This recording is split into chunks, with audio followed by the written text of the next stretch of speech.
I was strolling along the zoo's center path, checking all the informational signs, when sudden, loud screams pierced the air. At first, I thought a child had fallen down somewhere, or gotten lost, but the cries grew much louder, and soon shifted into true panic. I sprinted toward the noise and literally froze in place when I saw a scene that easily could have been a living nightmare. Right on the main avenue, weaving between visitors, ran a huge, adult lion. People were scattering in sheer terror toward the sides, while mothers snatched their children up into their arms, hiding behind kiosks. A father pushed his wife and two toddlers into a gift shop, slamming the door tight. An elderly couple stood frozen by the zebra enclosure railing, too afraid to even move.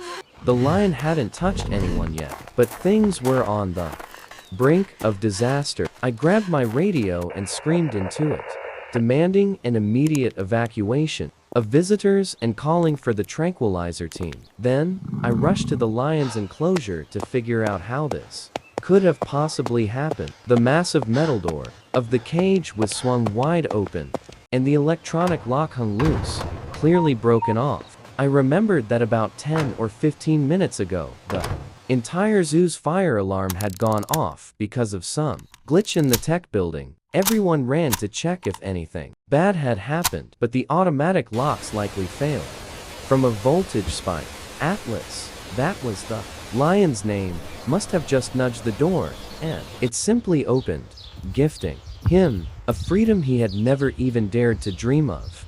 I sprinted after him and saw the lion wasn't heading to the main exit, where frightened visitors were crowding, but in the opposite direction, toward the zoo's service area. The supply gates were open there today for deliveries, and I realized with horror that if Atlas broke through to the streets, the consequences would be unpredictable. I ran behind, keeping him in sight, and heard the distant shouts of guards and sirens. Atlas had indeed slipped through the open service gates, and I burst out onto the residential street a second later, just in time to see the huge orange cat vanishing around the building's corner.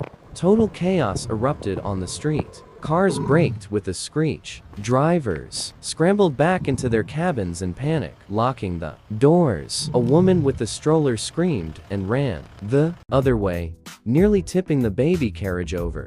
A group of teenagers froze by a shop window, unable to believe their eyes. Atlas trotted along the sidewalk, completely ignoring the people, as if he was looking for someone. He stopped periodically, sniffing the air, looking around, and then starting off forward again. I followed at a safe distance, holding my phone to my ear, shouting coordinates to the dispatcher, who had to send the vet team with tranquilizers to this location. Atlas turned toward a small park that was located just a couple of blocks away from the zoo, and I saw that, sitting on a bench under an old oak tree, was an elderly woman feeding pigeons crumbs from a brown paper bag. The lion slowed his pace and began slowly approaching her, his massive paws stepping almost silently on the grass. I yelled out as loud as I could to warn her, telling her not to move and not to provoke the predator, but she didn't seem to hear me over the noise of people fleeing in panic. A few people who were walking in the park rushed for the exit, while someone took out a phone and started filming, hiding behind a tree. The old lady turned at the noise, saw the huge lion just meters away, and I braced myself for the worst outcome. But instead of a scream of terror, she just looked into his eyes and very quietly, almost in a whisper, said, "Atlas, is it really you?" What happened next, I will not forget for the rest of my days. The huge lion slowly lowered himself to the ground before the lady laid his massive head on her knees and let out a deep, throaty vibration echoed. It sounded exactly like a colossal feline purring softly. With a shaky hand, she gently caressed his chest fur. Hot tears streamed down her weathered, aging cheeks. Moments later, zoo security vehicles screeched to a halt. Police officers jumped out, armed with tranquilizer rifles. They were loaded with heavy sedatives. I sprinted toward them, waving my arms frantically, begging them not to open fire. The lead guard stared at me in total disbelief. Then he looked at the bench, where the old lady was embracing the massive beast. He slowly lowered his weapon, and I spoke fast. I tried to explain the situation, that she clearly knew this animal personally. There was a bond. He ordered the team to keep weapons ready, but hold their fire. I crept closer to the bench and asked her softly to explain what was happening. Atlas didn't flinch. He didn't even look my way. He just lay there, resting his heavy head on her lap, his amber eyes drifting shut. I sat on the far edge to avoid startling him, the giant predator, and asked as gently as I could if she could tell me how she knew this lion. Wiping her tears, she began a tale so moving that it sent shivers right down my spine. 12 years ago, she was volunteering at a remote wildlife rehabilitation center. One day, the rangers brought in a tiny cub, found beside his mother's lifeless body. Poachers had taken her life for a trophy, leaving the baby to die. He was barely a month old. His front paw was badly broken, and worse, a severe infection had already set in. The vet said there was almost no hope left, but Margaret refused to give up on him. As she spoke these words, I could visualize the scenes clearly. A tiny ginger fluff ball with terrified eyes, a bloody paw that was being treated, carefully wrapped in clean white bandages. Margaret nursed that cub back to health. For 3 months, she bottle-fed him daily, every 2 hours, even through the night, giving shots and massaging his injured leg. The little cub slowly recovered, getting stronger, standing on 3 legs. Soon, a month later, he took his very first steps. By the 3rd month, he had transformed into a playful cub, following her everywhere. Margaret like a shadow. I could imagine it. Little Atlas running around clumsily in the pen, chasing his own tail happily, and Margaret laughing at his silly games. When the cub got bigger, the vets checked. They did a final X-ray on the paw. It healed, but the bone was slightly crooked, and poor Atlas started limping after running or playing hard. Experts agreed he couldn't go back to the wild. It was impossible. With that injury, he'd fail. He wouldn't survive out there alone. He couldn't hunt like the other pride lions. He couldn't escape if danger approached. The only choice was finding a sanctuary, a safe place where Atlas could live well, with proper food and medical attention.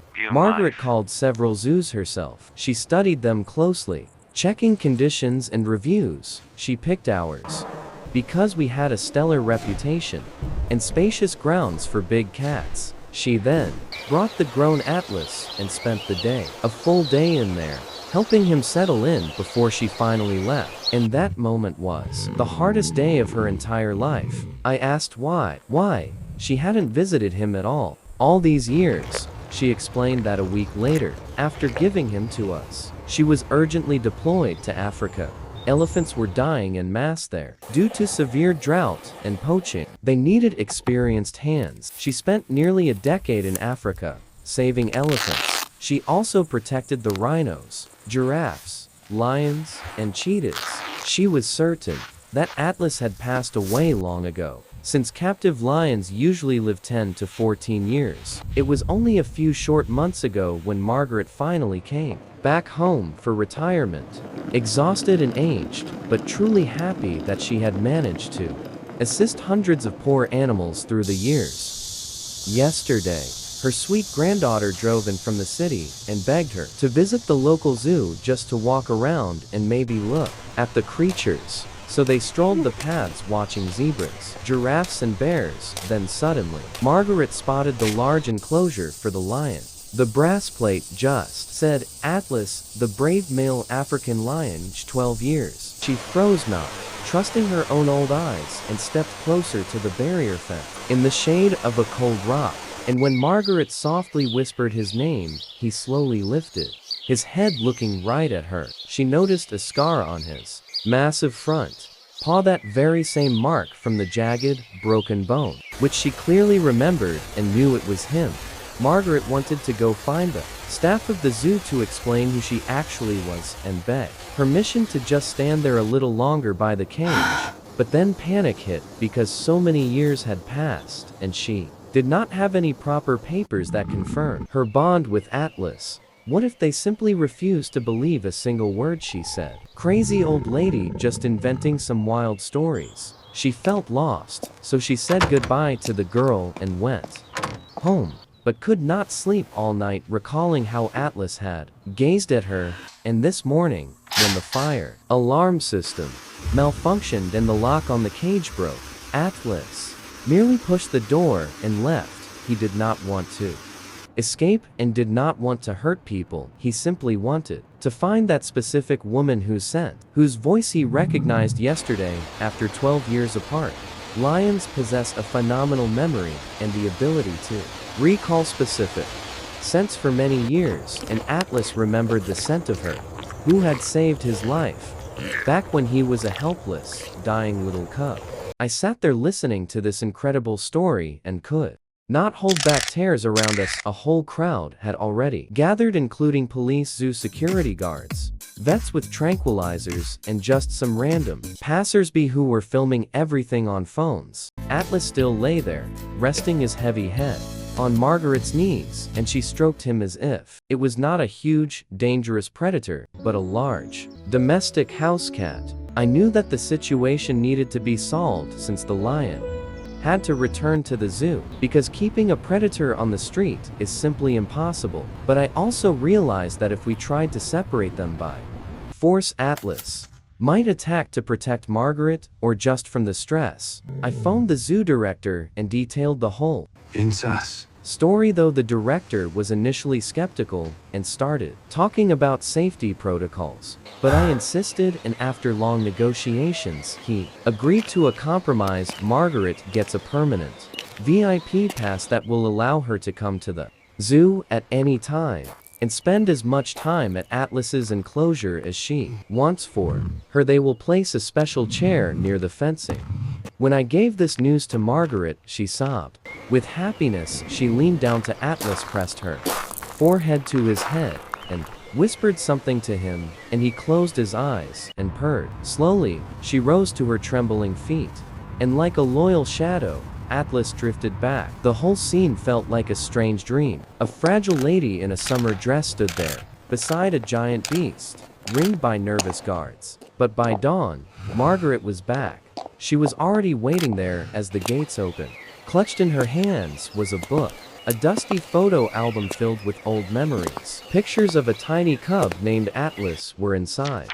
There, he naps on a soft, warm rug.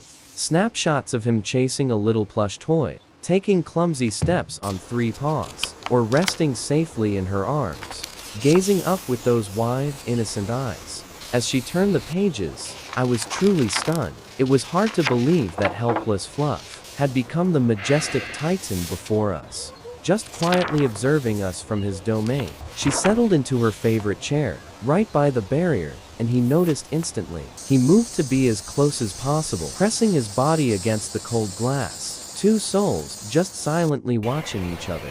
That became their daily, unspoken ritual. Sometimes in the bright mornings, she would spend hours just sitting there, reading stories. She would whisper, telling him tales of her wild years in Africa, and all the lonely creatures she had saved. The great lion would always approach. He'd lie down and simply listen to her voice, his golden eyes tracing every word she spoke, tracking her lips, absorbed in the moment. Sometimes, a low, soft rumble vibrated in his chest. Soon, the crowds began to notice this bond. Strangers flocked just to witness their love. Phones captured moments that went viral online. Millions watched them, and the press called, begging for news. But Margaret gently declined every request. She claimed this magic was only for them. She had no desire for fame or applause. I'd often pause just to admire their peace, watching from a distance, totally amazed. It was shocking how soft he became for her. Usually, he was cold, indifferent to the noisy tourists outside, sleeping in the shadows, ignoring the world. But the second she arrived, he lit up. He would stand tall, stretching his limbs, pacing eagerly to their shared meeting spot. In the evenings, once the park had emptied and quiet fell, I'd let her linger there a little longer. In that silence, their bond was palpable. He'd press a massive paw against the pane, and she'd place her fragile hand on his, frozen there, as if time itself had paused. Seasons changed, and she grew quite frail, visibly thinner. Her steps became heavy and painfully slow. Worried, I asked her if she needed anything, but she'd offer a soft, weary smile, whispering that it was merely old age finally catching up, truly nothing to worry about. Yet, she persisted in visiting him every single day, even when the skies turned dark and heavy rains began to fall. I watched as she huddled there under her large umbrella, sitting in her chair, while Atlas stayed dry under the shelter, but he always chose the exact spot where his eyes could remain locked onto Margaret. One quiet morning, during my routine patrol before opening the gates, I paused right by the enclosure and realized the great beast was acting unusually odd. He was sitting right up against the reinforced glass, in the very spot he usually occupied during her visits, and he was staring intensely at her empty chair. Every so often, he let out a low, quiet sound, something that sounded more like a mournful cry, and I felt a sudden ache deep in my chest. Margaret didn't appear that day, nor did she come the next. By the third day, I knew in my gut that something was definitely wrong, so I decided to drive to her home, using the address she'd left at the office for emergency contact purposes. When I pulled up, an elderly neighbor who was busy watering flowers in his yard noticed me and approached. He gently broke the news that Margaret had passed away 3 days ago, peacefully in her sleep. She was found the next morning when her granddaughter, worried that she wasn't picking up the phone, came to check. The doctors confirmed that her death was peaceful. Her tired heart simply stopped due to age, without any pain. I stood there, absorbing his words, and felt hot tears welling up. I had known this woman for only a few months, yet I had developed such immense respect for her. She was an amazing soul who had dedicated her entire life to saving animals, and who found the strength to love and care, even after years of painful separation. I returned to the zoo with a heavy heart and walked to Atlas's enclosure. The lion was still sitting by the glass, gazing at the empty seat, and as I stepped closer, he slowly turned his massive head to look at me. There was something in his deep amber eyes that made me freeze. It was as if he truly understood that Margaret would never return. It was as if he felt that loss just as sharply as any human would. I sat down in her chair, and Atlas continued watching me.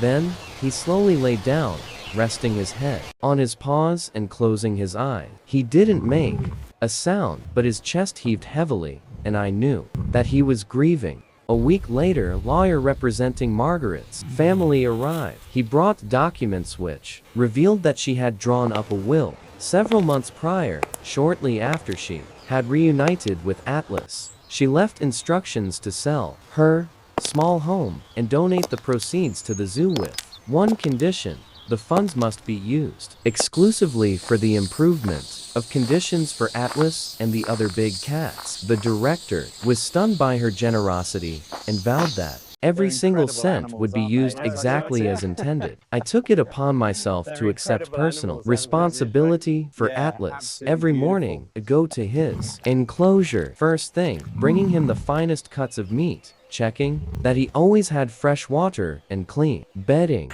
I would talk to him, telling stories about Margaret, reminding him how much she loved him and how proud she'd be of the strong, beautiful lion he'd become. Atlas really struggled during that first week, appearing visibly crushed and barely eating. But gradually, he began to find his way back to a normal routine, though he still went to that specific spot by the glass, right where she used to sit daily. Margaret wasn't there, but he'd lie down quietly, as if keeping her memory safe. Using the generous funds from Margaret's will, we completely transformed Atlas's home, adding high decks for viewing, along with more shelter from the sun and storms. We even installed an automated cooling mist system for those hot days. We added fun enrichment items, like logs and smooth rocks, for scratching, and created different levels for climbing. The other big cats got upgrades too, as we expanded their living spaces, updated old gear, and installed top-tier modern veterinary equipment. Right in the center of Atlas's sanctuary, we placed a small memorial plaque with Margaret's name. It reads, "In loving memory of the woman who saved so many lives and gave love without boundaries." Another year has flown by, and Atlas continues to thrive. In his spacious enclosure, I still make sure to visit him every morning. He has become the zoo's biggest star, and people travel from far away just to see the lion with the incredible story written about in dozens of articles and several moving documentaries. But to me, Atlas is far more than just an attraction. He is a living reminder that the bonds between living beings can be stronger than any tough circumstance, stronger than time, even stronger than instinct. Margaret and Atlas prove that love and memory know no species borders, and that gratitude and loyalty can truly live inside the heart of even the wildest predator. If someone simply showed him real warmth and genuine kindness,